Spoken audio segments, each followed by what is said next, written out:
If you understand duration, you understand most of interest rate risk in fixed income, but not all of it. There is a second dimension that most people outside institutional finance never learn about. It is called convexity, and in volatile rate environments, like the one we experienced in 2022, it can make the difference between a portfolio that performs as expected and one that surprises you.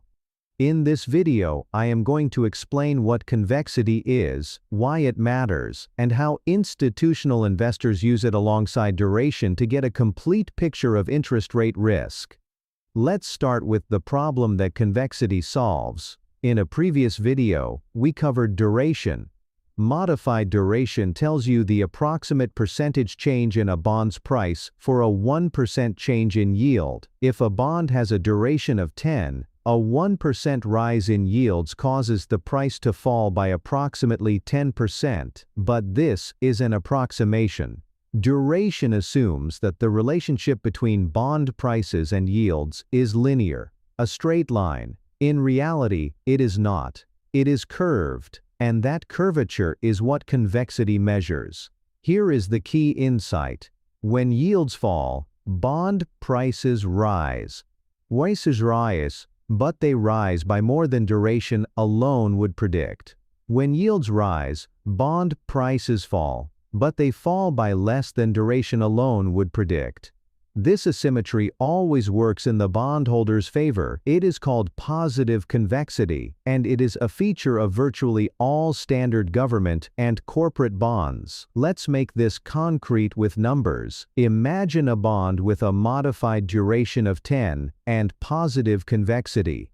If yields rise by 1%, duration alone predicts a 10% fall in price. But because of convexity, the actual price fall is slightly less, perhaps 9.5%. If yields fall by 1%, duration alone predicts a 10% rise in price. But because of convexity, the actual price rise is slightly more, perhaps 10.5%. The difference between what duration predicts and what actually happens is the convexity adjustment. For small yield changes, 25 or 50 basis points, this difference is negligible. For large yield changes, like the 150 to 200 basis point moves we saw in 2022, convexity becomes a significant factor in portfolio performance. Now let's talk about negative convexity, because not all bonds are positively convex. Callable bonds, bonds that give the issuer the right to redeem the bond before maturity, have negative convexity in certain yield environments. When yields fall significantly, the issuer will likely call the bond and refinance at the lower rate. This caps the price appreciation that investors can enjoy. Mortgage-backed securities also exhibit negative convexity. When mortgage rates fall, homeowners refinance their mortgages, prepaying the underlying loans. This returns cash to investors at exactly the time when reinvestment rates are low. The worst possible time.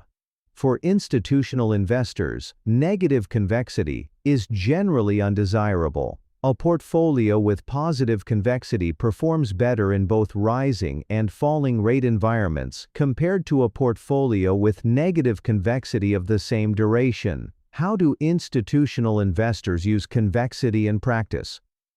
First, they use it to improve the accuracy of price change estimates. When analyzing the impact of a significant rate move on a portfolio, say a 100 basis point shift, they combine duration and convexity to get a more precise estimate than duration alone provides. Second, they use it in portfolio construction.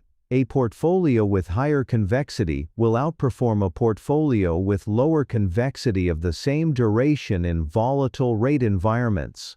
When rate volatility is high, as it was in 2022 and 2023, convexity becomes a genuine competitive advantage.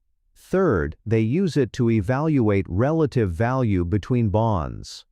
Two bonds with the same duration but different convexity have different risk profiles. The bond with higher convexity offers better protection against large rate moves and is therefore more valuable, all else equal.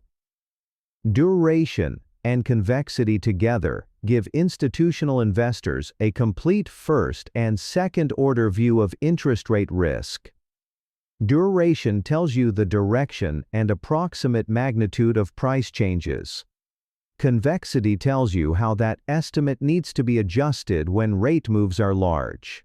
If you want to understand the full toolkit that institutional fixed income professionals use, duration, DV01, convexity, liability matching, credit analysis and Bloomberg, subscribe to this channel. We publish weekly videos on institutional investing and fixed income.